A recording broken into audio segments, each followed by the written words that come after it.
Welcome back to episode 3 of the Misinformed Truth Podcast. I'm your host, Manveer. We have my co-host here, Lamar, and we have some few housekeeping things to do before we get into today's jam-packed podcast. So first, we're going to talk about our new desk. We got a brand new desk. It's no longer the glass desk draped over with the velvet rug, the velvet blanket. We got a new desk. The cable management is nice and clean. Obviously, this is a work in progress, so more things are to come. However, we are very excited about our new desk. We kind of bought it on this third-party website, and then we drilled the holes and sanded it and varnished it ourselves. So it was really cool to do that process to kind of, have a hands-on approach to something like that. Another thing that we're going to do is that a lot of you guys really enjoy our logo, so we're coming out with wallpapers for your phones, so you can have Misinformed Truth wallpapers on your phone, talk to your friends and family about it, kind of, display and be proudful of the podcast, and just rep it on your phone. So logo wallpapers are coming soon. We are working on that with our graphics design artist. The next thing is that mailbag is coming soon. So we're going to have a mailbag, section within our podcast where we take your questions and comments from previous videos and emails you send us. And I'm going to put up right here. Future me is going to put up an edited version of our contact email where you can send us questions and comments and concerns and even donations if you want to. Another thing is that giveaways are going to be happening soon. So we're going to have fun giveaways and we're going to have fun ways to enter them. Another thing is that by podcast 4, we will be on Google Podcasts, iTunes, and etc. So by the 4th podcast, we're going to be on wherever you listen to podcasts. So you can just hear us in audio form only if YouTube isn't cutting it for you, or if you want just a different way to understand and just listen to us in an audio version. Just repeating myself at this point. And also, website is going to launch soon. So with the launch of our Google Podcasts, iTunes, and Spotify Play, and also we're going to go to a different podcast app. We're also going to launch our website, and our website's going to be a landing page for all of our social media. So our Facebook, Twitter, Instagram, that's where you'll find it all on our website. And also you can contact us. And in the future, hopefully when we build and amass a following that actually wants stuff from us, we'll put in merchandise as well. So let's just jump into it. So we have a jam-packed day today as far as the podcast. So we're going to talk about, the post-debate poll. So the Democratic debates just happened. We're going to do the analysis of the polls, so how people feel about the debates. We're getting conflicting results, so we're definitely going to talk about that, how people feel about Buttigieg, Beto, and stuff like that. The second thing, we're going to talk about how Kamala Harris backtracked on her busing thing that kind of derailed Joe Biden's poll numbers. We're going to talk about that. We're going to talk about Alexandria, Ocasio, Cortez's, and Castro's visit.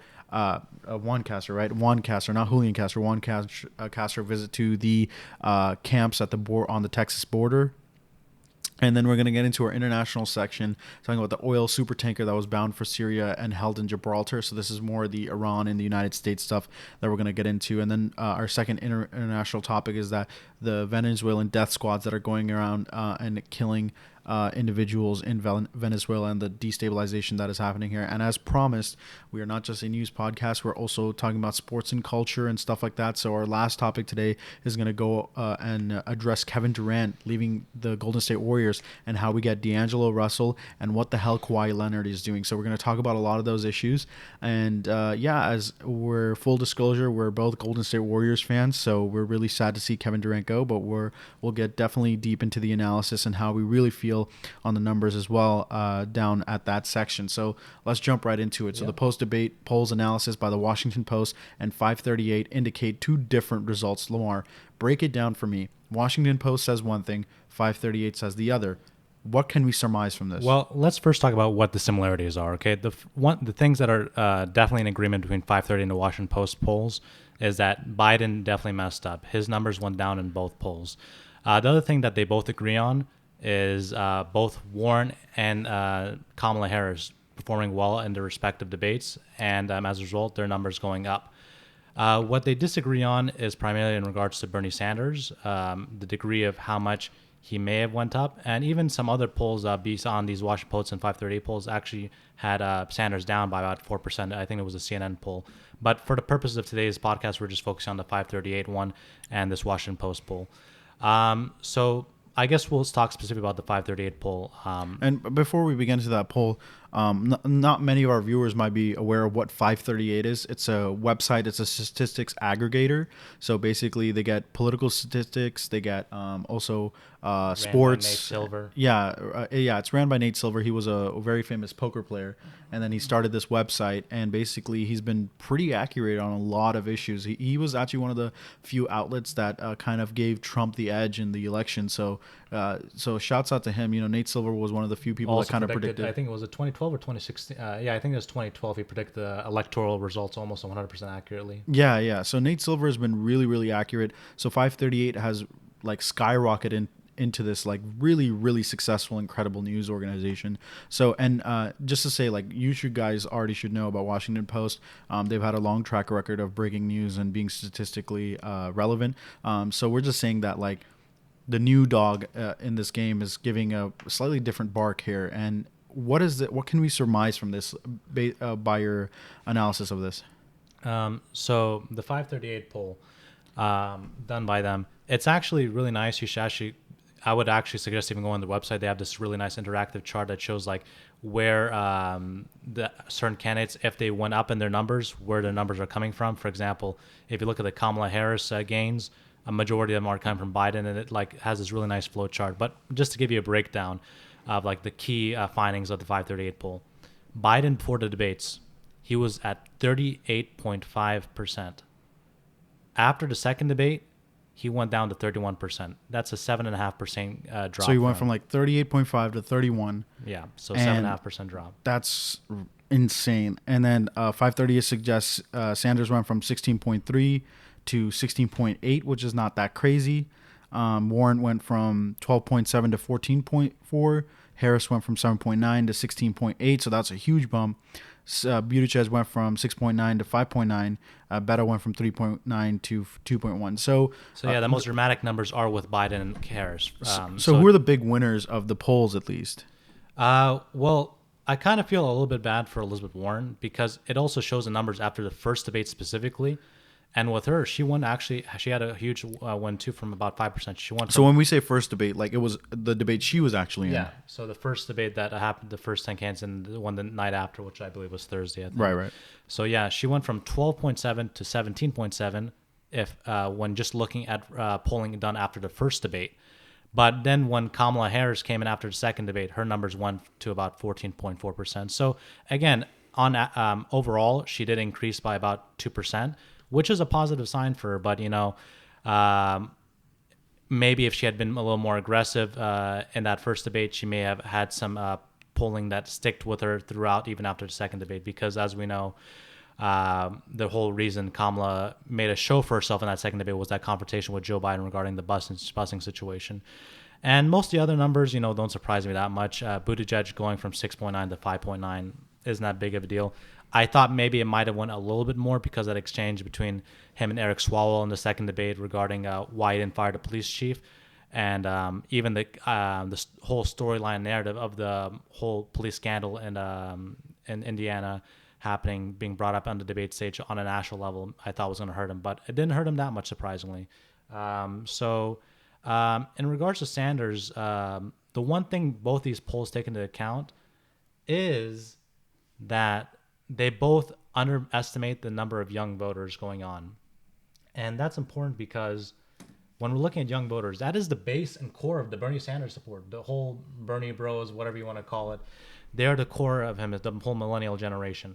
So because they undervalued and, not undervalued, I forgot what the correct terminology is, undersurveyed millennials. Underestimated. In those surveys, they're saying those numbers may be actually better off for Sanders because we know at the end of the day, for Democrats, the biggest thing is voter turnout. So if Sanders can engage those millennials and get them to turn up on the day of the election, then obviously the numbers are going to be dramatically different because they're just going off the numbers that tend to have that percentage of millennial voters in the election cycle. So those numbers could change.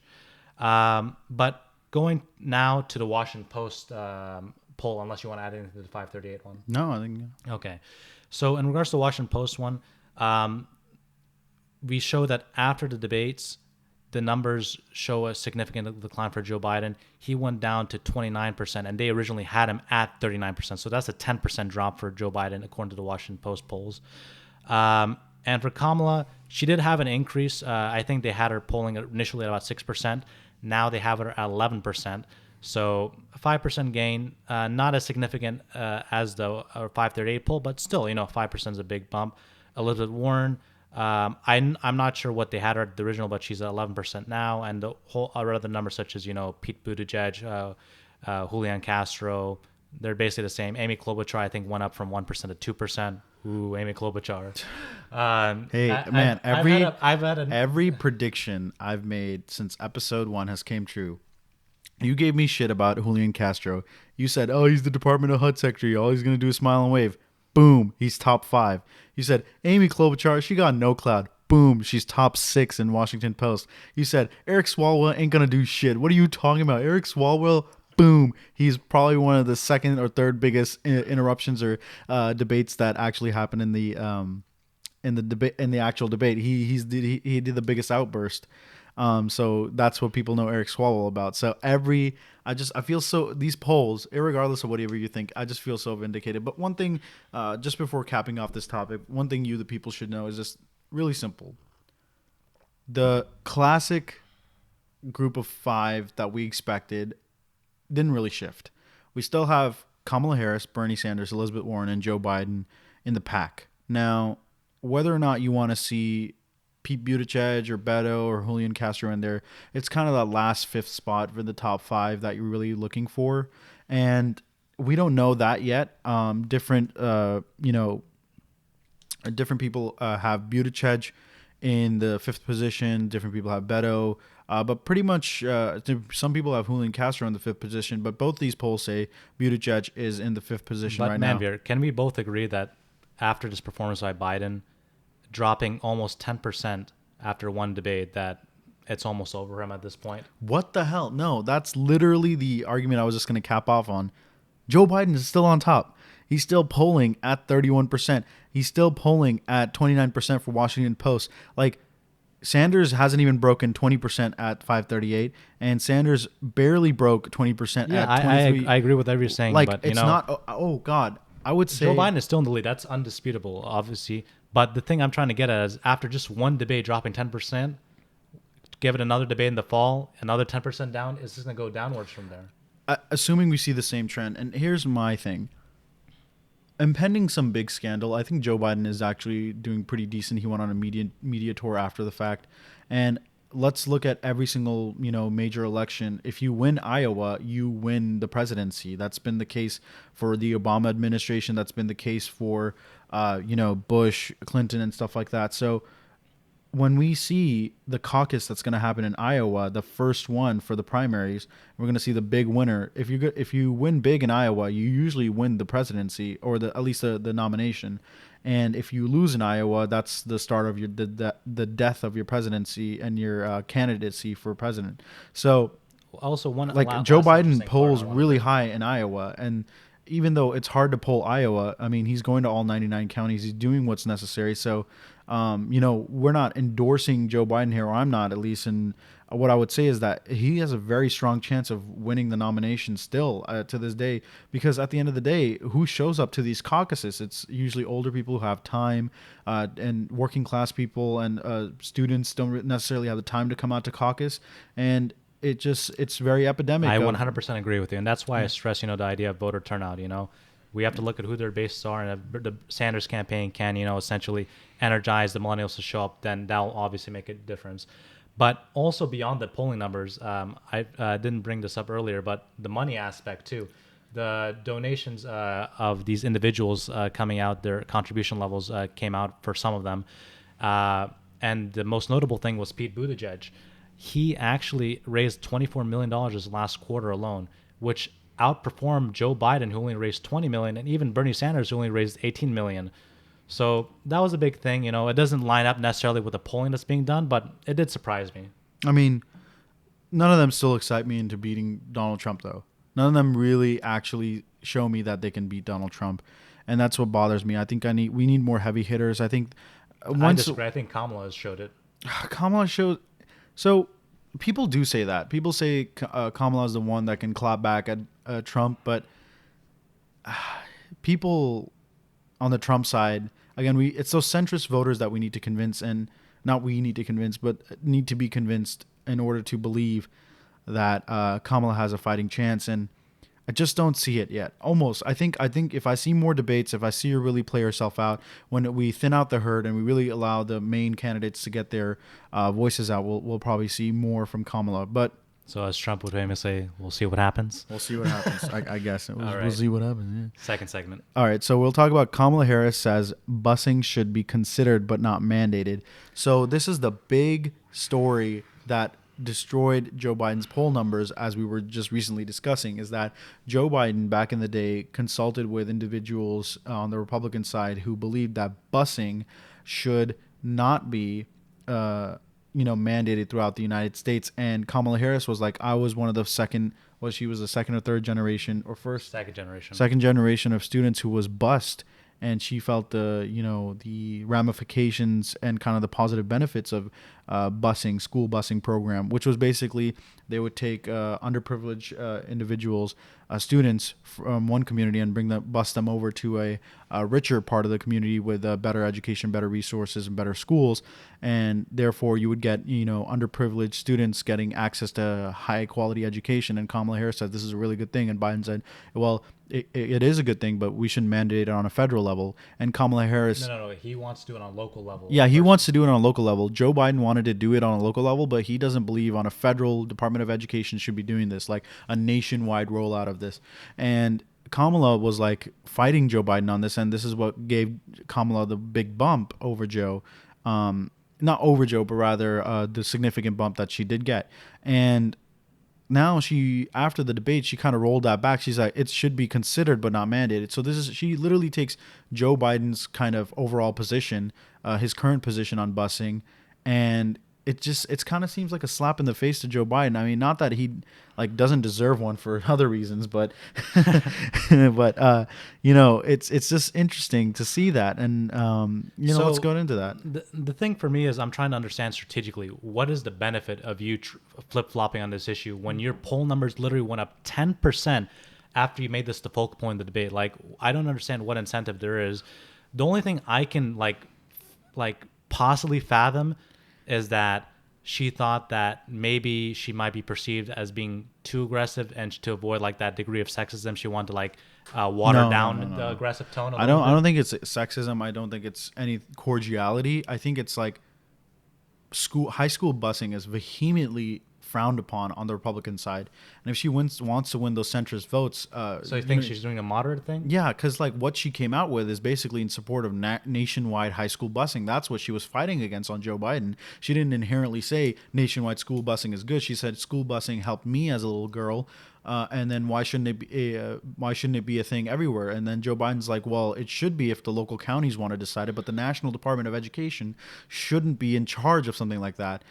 Because they paint with a broad brush and they don't take the needs of a community into consideration as much as a local municipality would. So this is her backtracking for the future. It's kind of adjusting her opinion to kind of weigh out a fight against Donald Trump, because she's going to have to convince a lot of voters who agree with Joe Biden. I don't want the Department of Education responsible for high school busing. I mean, if you want to do it, we should do it on a local level. We should, kind of figure out how to do it. And then, different communities all across America have different needs. And I think she even understands that. And I think, if I was a Kamala Harris fanboy, I would say, look, she's adjusting her position to the needs of the current status of democracy and what people want right now, which is more control over their local governments.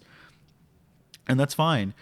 But if I was a Kamala Harris hater, actively going against her, I would this is the biggest flip flop. She's a piece of shit. She shouldn't have done this. She literally destroyed the political candidacy, or could it start the start of the destruction of a political candidacy for Joe Biden, which was irreversibly, harmed, and that she should apologize. I kind of meet in the middle where, yes, I want candidates to change their policies in order to better reflect the people they're going to serve. But also I see Joe Biden on the other side, dude, you kind of just threw this dude under the bus.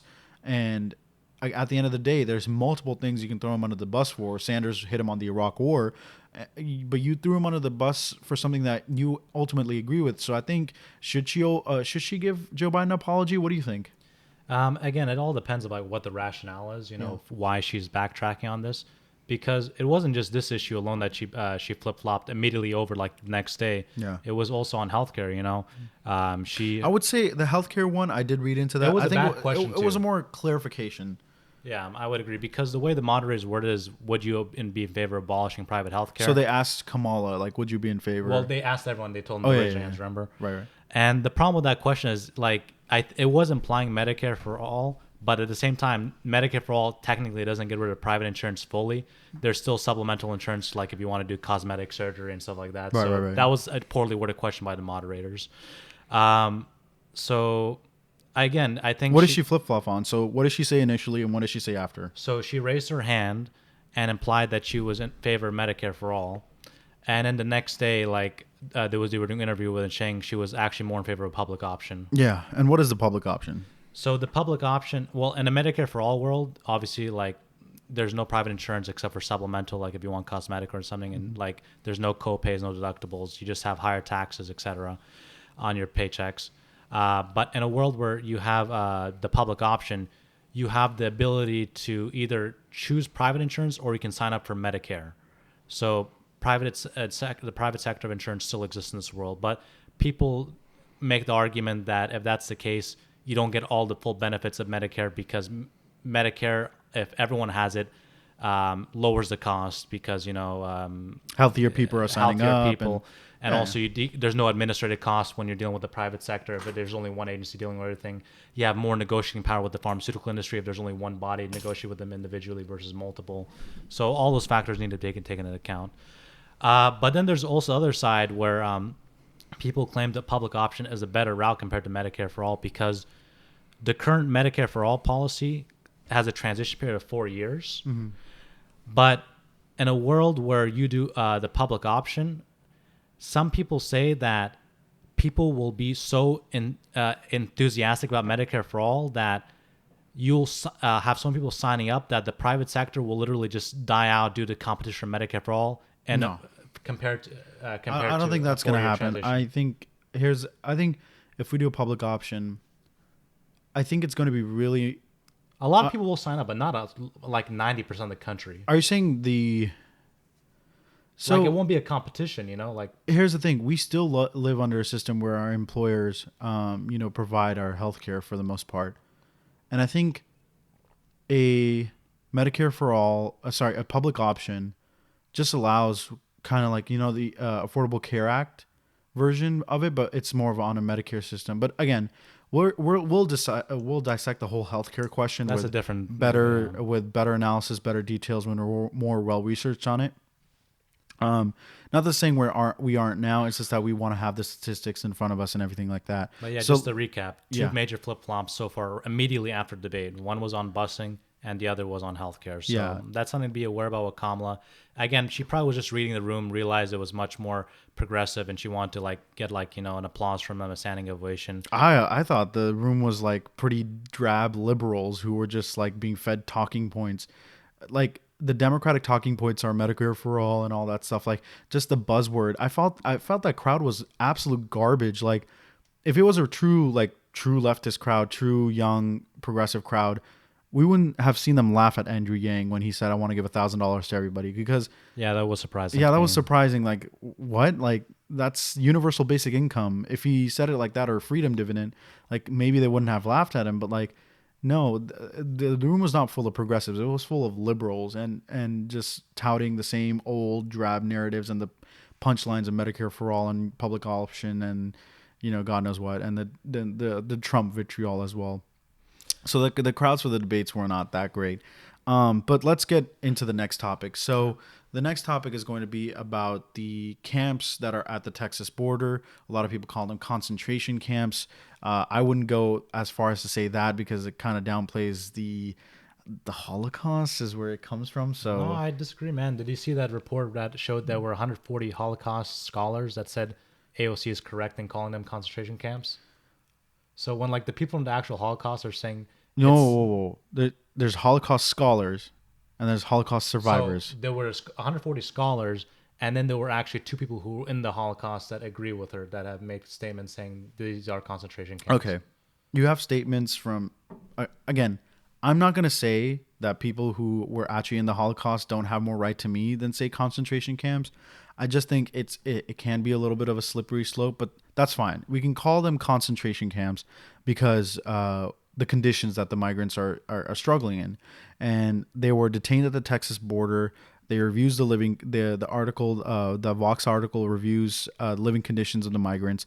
And Alexandria Ocasio Cortez, which is a new member in Congress, she was the main part of the story because she went down with Juan Castro, Sorry, Julian Castro. It's actually Joaquin. Joaquin Castro, and he went down. He's the representative for Texas. Also the twin of Julian Castro, who's running for president. And basically, they go down to the camps. They kind of ingratiate themselves within the conditions, and they just find it horrible, like women in sleeping bags huddled all into one room.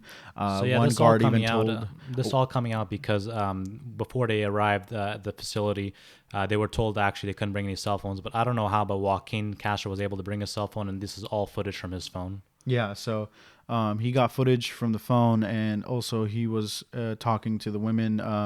Alexandria Ocasio-Cortez was also talking to the migrants detained at the camp at the Texas border.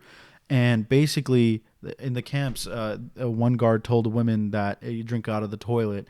And this went viral, and where basically their only drinking water was where they were, relieving themselves. So that was awful. And go into a little bit more detail, Lamar, about these camps at the Texas border.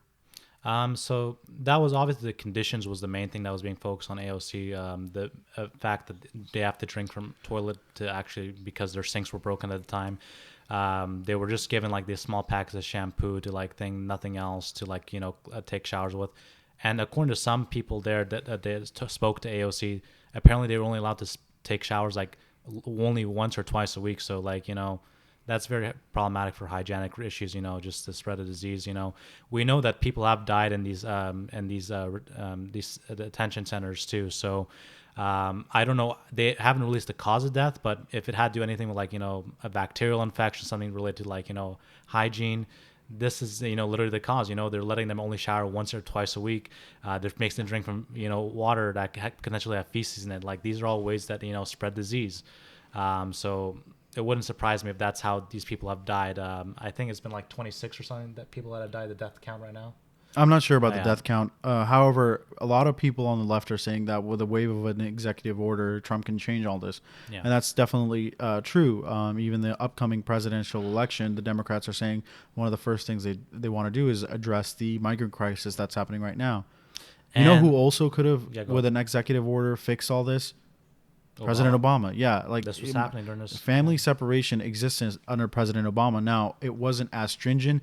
Trump even made it worse. He almost mandated it with the immigration courts that are happening right now. And did he pass an executive order almost kind of, or was it a memorandum? I forgot.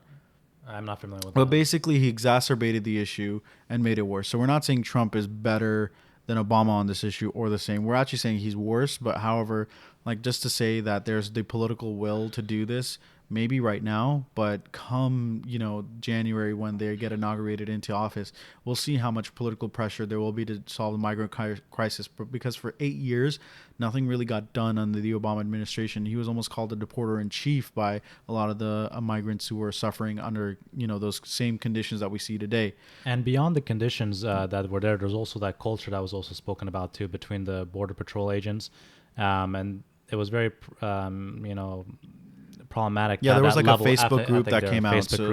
So there's a big Facebook group that came out that included all the border agents, and basically what that Facebook group was shown that thousands of border agents were on it, and they were just talking really down to the migrants, making sexually explicit comments about them, memes, just degrading them, telling them to eat burritos or whatever. And even against AOC, there was one meme or image Photoshop thing that was showed that them of her performing oral sex on Donald Trump. So this is very low ethic for these type of people, and we expect more to be done at the border. Yeah, so even if you Like I would say, for example, if you work in retail, right? And retail employees who work in a department all have group chats. If you work in an office, you have a group chat, you have a Facebook group or whatever, right? And you have a group me or a Slack, and you may say some things that you don't want to get public and stuff like that. But at the end of the day, we would never, like, as individuals in the corporate, retail, whatever industry, that we would talk to our coworkers, would ever behave like that, would ever say things that would truly degrade the people we work for, the people who we serve. And at the end of the day, the Border Patrol agents are literally there to be responsible for the migrants that are under their care and their custody. And at the end of the day, when you're having these Border Patrol agents speak that way and treat them that way, it's just a huge correlation that we can't look at. And the head of the Border Patrol agency stated in a congressional hearing, or she was brought to witness in front of the Senate or the Congress, I forgot. There's a video clip I'll throw up. And the main thing we need to remember at the end of the day is, like, where she said that conduct was not allowed. Like, basically, she said that this conduct is bad, and we agree. This culture arises because they feel a negative stigma towards these migrants. And we have to remember, at the end of the day, these people have committed nothing illegal yet. Claiming asylum is not illegal. It's a process. And I think that's a whole thing over the Trump administration. They're trying to make the whole process of claiming asylum illegal. We started under Jeff Sessions when he was Attorney General. They started slowly changing the process of what the definitions in asylum was. In the past, it was more vaguely defined to imply you could be claiming asylum for, obviously, for violence or religious persecution. And even like poor economic conditions used to be a thing, but they're slowly trying to take some of those things away, such as the economic conditions. I don't think is being considered a viable reason to claim asylum anymore. Yeah. So, they're slowly trying to make it illegal to claim asylum when it was totally normal in the past. All right, so we're halfway through the podcast, so that is it for our domestic politics. Now we're going to go into our international. So let's look at new drama with Iran. So Iran was basically having an issue with multiple U.S.-based attacks or violations that were their skirmishes they were having. I wouldn't say military skirmishes, but like kind of flashpoints of conflict, where we had the Japanese ship that was attacked. There was yes, it was attacked, but we don't know by what exactly. The Japanese company claims it was a projectile shot at it. The U.S. intelligence agencies are claiming it was an Iranian military fraction that placed the mine on the bottom, but there's conflicting information. And also, United States broke the deal with the Iranian nuclear agreement. Oh, 1 second. Sorry, we lost audio. We lost video. We're right back. Okay, and we're back. Sorry. And then just going back into it. So let's break down the major kind of points of flashpoint of kind of conflict that happened, where United States broke the Iran deal. United States claimed part of the military of Iran was a terrorist organization. And then there was the issue with the UAV that flew over Iran that Iran shot down, which was like 100 million plus UAV that Iran felt it was in the right to shoot down. There's conflict over that. The most important thing is Rouhani has said that he will begin enrichment of the uranium at higher levels now. So who's Rouhani? President Rouhani. Yes. Of Iran, yeah. And that's the big deal. But again, the funny part about that part is that the media is making it seem like a big deal, but it really shouldn't be, because the U.S. has already said it's not complying with it. So why should the Iranians do it on their end too? It doesn't make sense for them to hold up their end of the bargain. So basically, this is just a huge backtrack of all the work and progress that was made under the Obama administration of decreasing tensions between the United States and Iran. For a brief moment of time, people were allowed to actually travel and meet their families after decades, and this was going in a great progress. And now we're all the way back to the days of where we're scared for Iran and their ability to strike Israel because they're developing nuclear weapons. This is the whole nexus point of it. It's all about nuclear weapons and the threat that Iran faces as a nuclear state, becoming a nuclear state and attacking a country like Israel or their neighbors. But now here's the new tensions and drama that's currently going on right now. So this one's a little complicated, so bear with us. There's a lot of players and variables involved. And I'll try to, have Lamar kind of streamline this, because he backfills information after he's told you something. So I'll try to fix that. So Spanish supertanker is delivering oil from Iran to Syria. On its way from Iran to Syria, the ship is seized by representatives of the EU on request by the United States. And the reason for this is kind of complicated for why this ship is actually seized. Because as we mentioned, many people are not following the Iran deal anymore. And part of the Iran deal is that they would lift sanctions on Iran and allow Iran to trade oil. And obviously we know the U.S. is not following that, and neither is Iran. But for some reason, the members of the EU are still allowing for trade to go on. They haven't placed the sanctions back on Iran. So oil is totally okay to trade. Basically, Iran was able to trade oil. They shouldn't have been, because the Iran deal was broken. The sanctions were brought back on. But you're saying that no one was really enforcing them? Well, on the part of the EU, they're still complying with the deal. Right. Okay. So I got you. So that's why they're still haven't placed sanctions. So the European Union is still part of the Iran deal.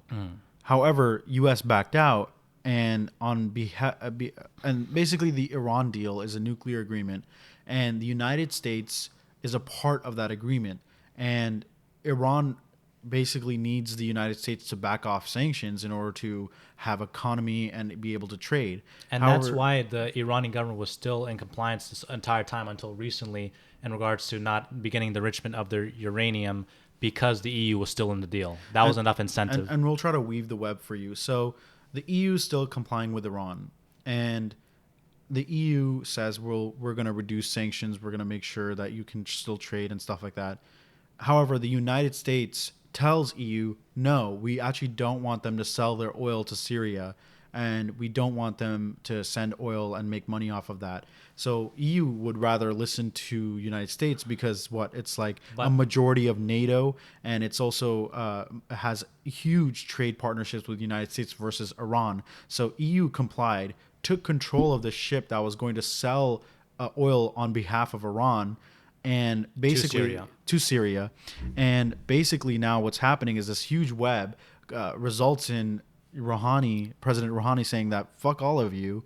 We're literally just going to enrich uranium, and we're pretty much breaking faith on deal with the remaining partners, which is majority of the EU. Correct. And to kind of weasel themselves out of it, the UN is not directly saying that, it's because of the Iran, the oil coming from Iran. Wait, UN is weaseling its way out of what exactly? The rationale for why they seized this ship. Right. And their rationale... Wait. EU seized the ship or UN? No, the EU. EU. Oh, you said the UN. Sorry about that. My bad. So yes, it is the EU. Not the UN is not involved with this at all. They have no power, as we know. Yeah. Yes. So EU's rationale is that it's not because it's Iranian oil. The reason is because they're selling it to Syria, and we've had sanctions on Syria since 2011. But we're gonna call bullshit on that, because they've never enforced those sanctions, and those sanctions were there since 2011. So obviously they're working on behalf of the United States. Yes, legally speaking, this should have been occurring, but it was never enforced. So this is just an excuse. Exactly. And at the end of the day, this is just another spotlight for, action on behalf of Iran, and Iran has had enough. And they're, the fear that was from the first few flashpoints of conflict, where we had that UAV that flew over Iran, we had that Japanese, ship being blown up possibly by Iranian, representatives of their military, and also we had the issue with the classification of part of the Iranian military as a terrorist organization. What we recognize is that this is just a pile-on of more and more aggression that pretty much is either unnecessary or just intentionally to aggravate Iran. Like, why? So here's my theory. This is the U.S. egging on them. Yeah, here's my theory. I think the U.S. wants every way in which possible for Iran to hurt without actually attacking them. Because remember, Trump called off the attack on Iranian infrastructure when he had planes in the air. He talked to the Joint Chiefs in Command Ops and was like, no, we don't want to do that. We don't want to blow up and actually send missiles to Iran, because that's, He said it wasn't proportional. It wasn't proportional. And now he's doing this kind of diplomatic death by a thousand cuts, where he's using regulatory frameworks and red tape to make it hard for Iran to exist, and which has been the kind of game since the 1960s with Iran, which is just make them hard for them to kind of be in the world stage. Yeah, the whole point is just to annoy them so that they make a stupid mistake, so the United States has an excuse to basically attack them. I wouldn't say have them make a mistake, because the key word is proportional. That's what troubled me the most. So even if like, you know, again, Iran I did think something. I still hold true to the fact that Iran and U.S. do not want to go to war, but like also they don't like each other. It's like kind of being that passive aggressive annoying where like you get one of them to concede and be like, all right, fine, I'll do what you want, and no fighting ever happens.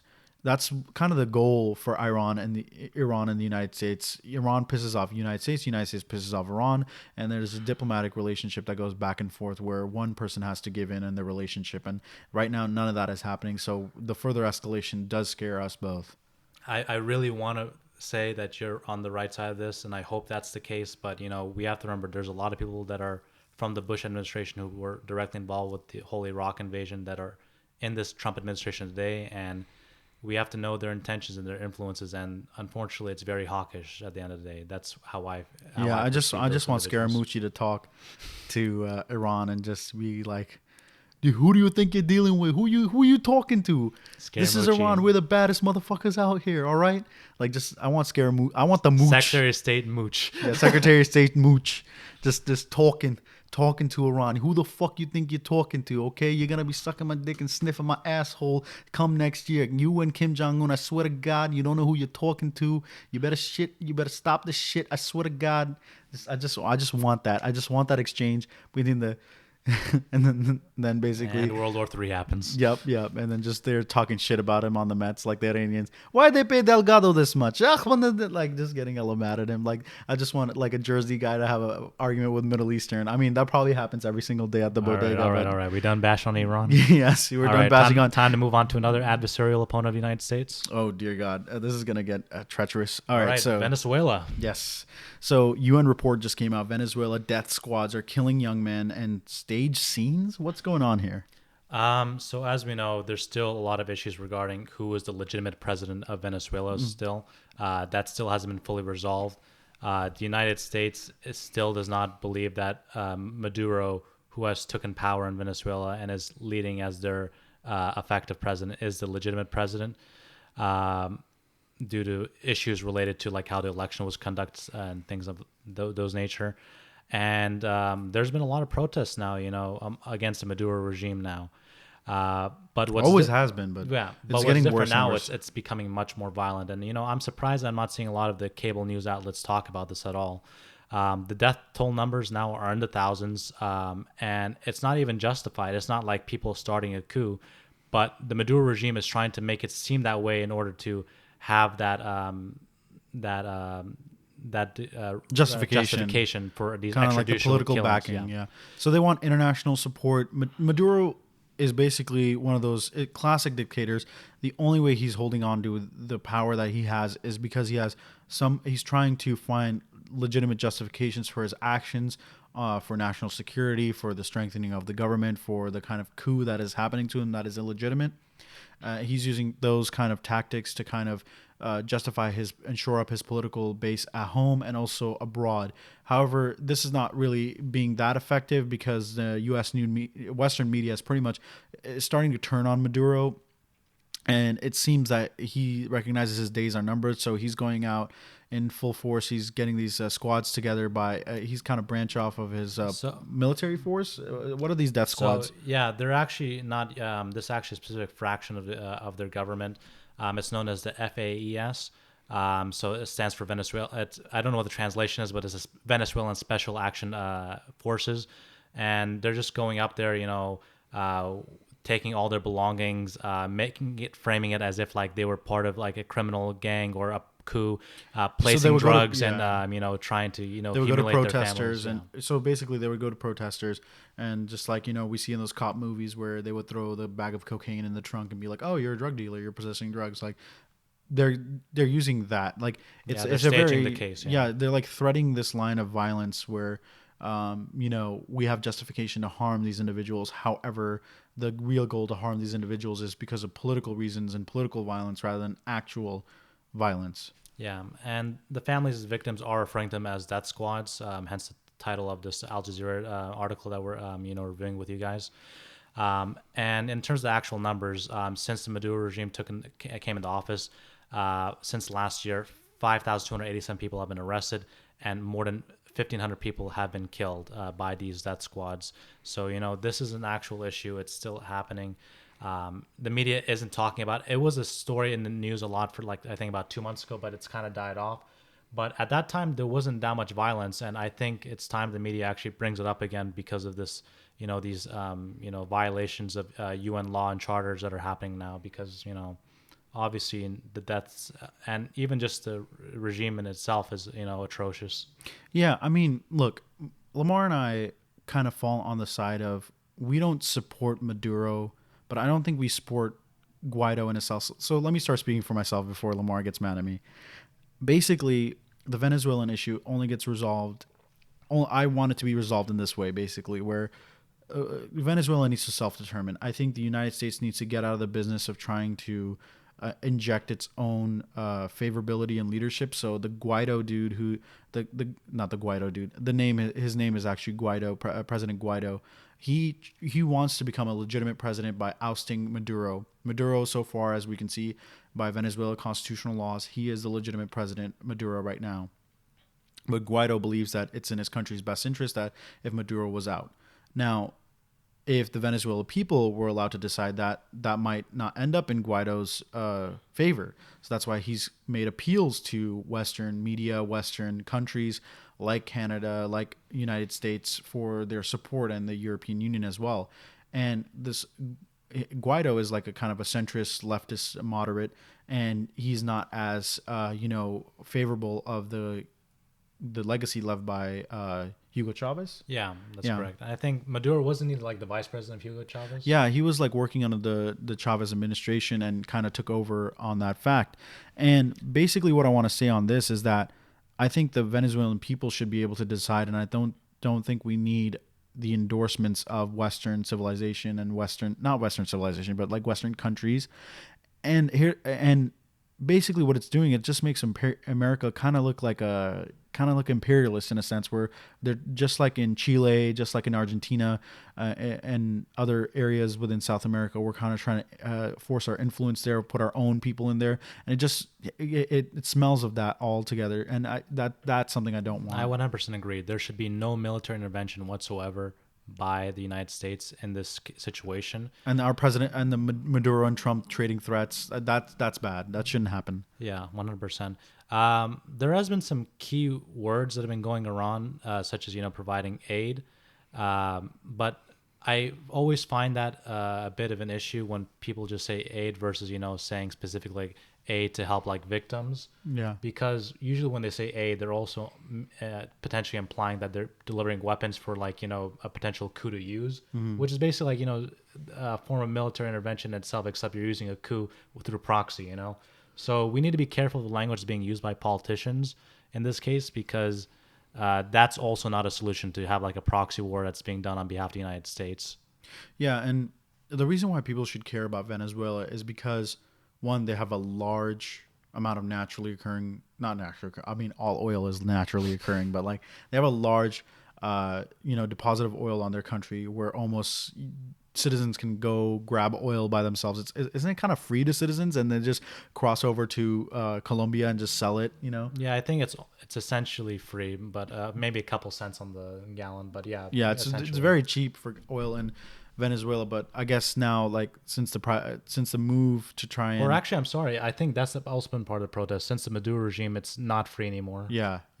So that might be an issue. I have to double check on that. Don't take my word on that. But I think that's part of the reason people are upset. Yeah, and Venezuela, not just for its oil, but like the humanitarian crisis that's happening over there. And I think it's just not made better because when you have this outside support by the United States for one guy who's unfortunately by Venezuelan law isn't the President Guaido, and you have a Venezuelan law legitimate president but is not supported by the Venezuelan constitution, you get this kind of can of worms. And like, for example, if Trump makes friends on the international stage and Trump loses the next election, but the Latin American, or I guess Venezuela or some other country supports Trump and be like, Trump's the real president, like, do you think that would be tolerated in our country? Like, who the hell are we to tell somebody how to determine their democracy or lack thereof?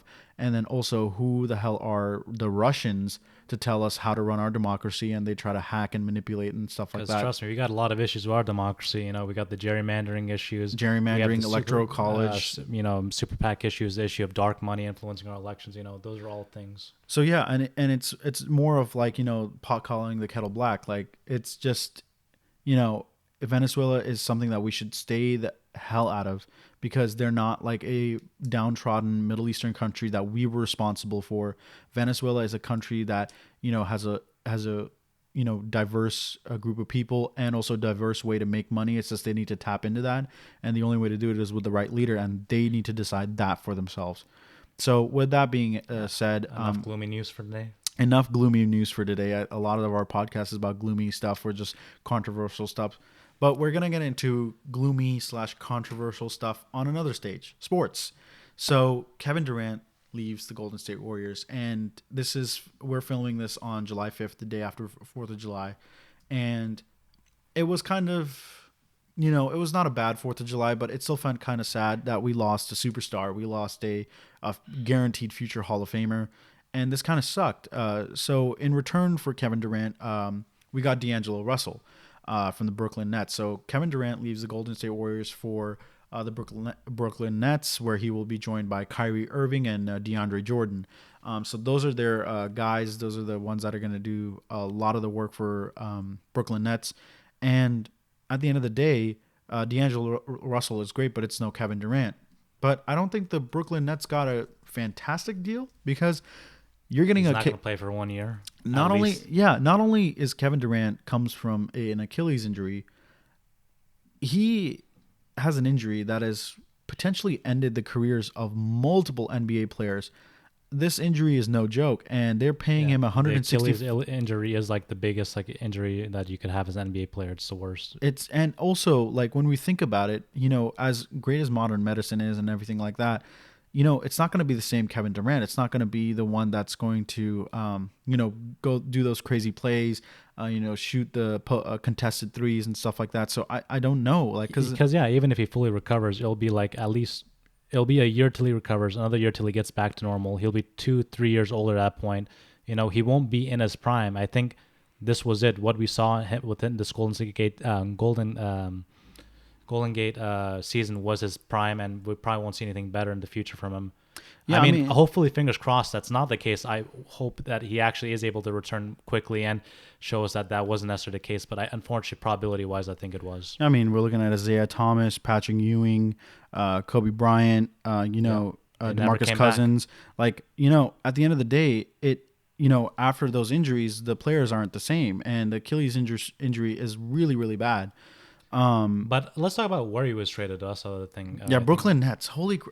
I'm very happy he wasn't traded. I feel so bad for the Knicks fans, because they really thought. I'm happy he didn't go to the Knicks fans. What? Who do the Knicks have? No, that's not the point. The point is, I'm talking from a perspective of what would be best for Kevin Durant. Yeah, Carmelo's still available. I mean, the problem is that the reason the Knicks franchise has never done well is the ownership. James Dolan is responsible always fucking things up, and he would have messed things up for Kevin Durant. His goal isn't at all to make them a championship team. He's just there to milk the franchise, make as much money as they can during the regular season, and if they happen to go in the postseason, okay, extra money for him. That's the problem with him. With the Brooklyn situation, they also got Kyrie to show up there too. If Kevin Durant had went to the Knicks, I highly doubt he would have had someone to get his back to, such as Kyrie Irving, or whether it be Kawhi Leonard. I don't think it would have been a duo. It would have just been him by himself, and he probably wouldn't have been able to do a championship. With Brooklyn, with Kyrie Irving there, they are definitely a title contender now for sure. That is one thing. Well, not this year, but next year afterwards. Once. Sorry, almost done. Technical difficulties. So, yeah, once they're now in Brooklyn together in conjunction with Kyrie Irving, they're definitely on a place where they can actually maybe in 2021 be competitive enough to take on and dominate in the East Coast, but definitely not this year, this upcoming year, the 2020 championship. Yeah, I don't think the Brooklyn Nets are going to expect a championship in the next 2 to 3 years. But let's talk about who's still available, and that is... Actually, no. Kawhi... Didn't Kawhi go to Lakers? Is that confirmed? No. That's just a I wishful swear, I thinking. thought I saw the article. Let me check. You're kidding me. Kawhi did not go to the. No, stop. Don't make me angry. Oh, he's gonna announce his free agency on Friday. Yeah. Oh, Wait, great. isn't that today? Yeah. So I guess he announced his free agency. I mean, that doesn't really mean anything. I mean, Well, if we find out mid podcast, all we know is that Kawhi did not take the meeting with the Knicks. He actually refused a meeting with the Knicks, which means that we definitely know. Like going to Lakers, possibly, honestly, or Clippers. Sorry, could be. I mean, because LeBron does need someone there.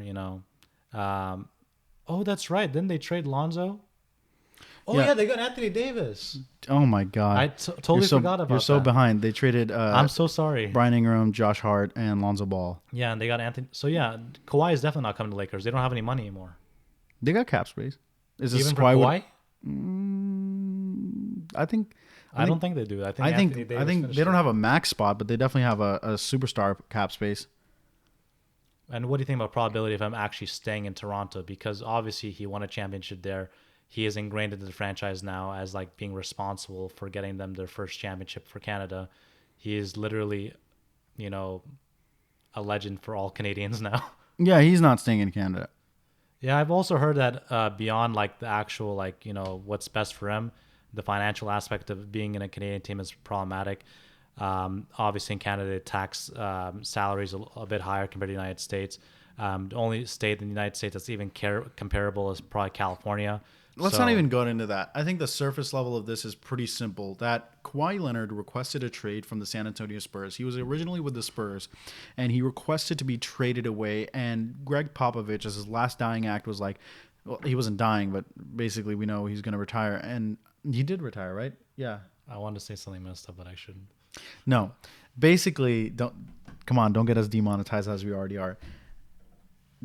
Kawhi Leonard was on the Spurs. He claimed to be misdiagnosed by the Spurs player development, that they misdiagnosed his injury. So he requested a trade with 1 year left on the Spurs contract. The Spurs were like, "Fuck you! We're going to decide where you go. You don't get to go in the Western Conference. We're going to send you to the Eastern Conference because we don't want to play against you in our conference." Kawhi goes to the Toronto Raptors. He's pretty salty, but he's like, "All right, cool, let's do this." Toronto Raptors trade DeMar DeRozan, and they get Kawhi Leonard. They get a championship, and Spurs probably feel really effing salty for losing on a guy like Kawhi. But at the end of the day, I think it was for the best. Kawhi's heart wasn't really at San Antonio Spurs. No, it's not that. You created a culture in San Antonio where you created mistrust. When you have mistrust between one of your star players and the coach, things aren't going to go well. I'm sorry. He had to have been traded. That was the only solution. Yeah, and now his real goal was to be in the Western Conference. I think his goal was he went to an LA Dodgers game while he was still on the Spurs, and I think Lakers is gonna happen. I think most likely he's going to trade to the Lakers. I think he's milking it right now. I think he's the man. I think he felt like he wasn't the man in the Spurs, and now he's like the most talked about player in the NBA. Arguably, he's looked at as one of the greatest players in the NBA. So Kawhi Leonard, it has all the limelight, and this is all he would ever wanted. Kawhi's move in regards to what he did in San Antonio, not actually believing in what the team doctor said and believing in what his body was capable of, is something that Kevin Durant should have taken away from. It's a great comparison of stories showing that sometimes you shouldn't be... Wait, what? You're saying that Kevin Durant shouldn't have listened to the doctors and rather just listen to his own body? Yeah. What would that result in? What would be the different outcome? Kevin Durant wouldn't have played? Kevin Durant's a grown-ass man. He makes those decisions himself. I know, that's what I'm saying. His decision should have been not to play, even though the doctors told him not to. Doctors told him that he was capable. I think from what I was seeing, I understand he's a grown man. I'm not taking away any blame from him, but I think he should have took away from the Kawhi Leonard moment, and now we have an unfortunate thing where he's not going to be out. But there was trust there. Like, Kevin Durant didn't hate Golden State Warriors. He got a championship, MVP award. But do you think the trust would have been denigrated had he said, "I don't want to play, even though I'm capable"? Look, at the end of the day, I think Kevin Durant is a very narrative guy. I think he doesn't necessarily care too much about the money because he's got 35 Ventures, his venture company. I think he cares about like leaving a legacy behind, and the narrative he's gone through, the shit that he's been through, leaving OKC to come to Warriors, when he's going to decide to leave the Warriors anyway. He's like, I got a championship, I got an MVP. Now I want to do for another franchise and be the main guy because this is still Curry's team. Curry is the most, well paid NBA player in the league, and he's more well paid than Kevin Durant is. So, if Kevin Durant did not play, the narrative would have been, well, Kevin Durant possibly could have played, and they possibly could have saved the season and won against Toronto Raptors if Kevin Durant was playing, which we did win the game that he was playing. And the narrative would have been, look, he didn't play, so he can save himself for another team. Now that we know Kevin Durant played, we still lost. We got him injured for an entire year, possibly career-ending. That's why it's sad to see him go. But I'm not angry. I'm not burning his jersey like Cavaliers were for LeBron James, for OKC. Yeah. So for OKC was burning Kevin Durant's jersey. Like, we're not angry at him leaving. We're just sad that he's leaving. Yeah, no one in the Warriors fan base. We never felt that he didn't give us 110%. Well, to be fair, getting injured in the last game kind of got us sympathy points. So, which I don't know if things would have been different had he not gotten injured and left afterwards. Yeah. But, that's a whole different story. I mean, at the end of the day, the Warriors were basically going to be like, okay, if you stay for us, we're paying for everything. Like, you coming back, your medical, your everything, we're going to take care of it. They're even okay with actually signing him and then like keeping him for a year and then trading him if that's what he wanted. That's how much the Warriors cared. We're going to pay for your medical bills so the other team that and the owner of the Warriors was like, as long as I'm the owner of the Warriors, no one will wear 35. Yeah, and Bob Myers was literally tearing up that game when Kevin Durant went down. I will always remember that moment, because it's very hard to see a GM like get that emotional over players. They try to stay objective, but in this case, he really owned up to it and said, it was my bad. And no one is going to forget the Toronto Raptors fan base that was cheering on and waving goodbye to Kevin Durant as he got injured.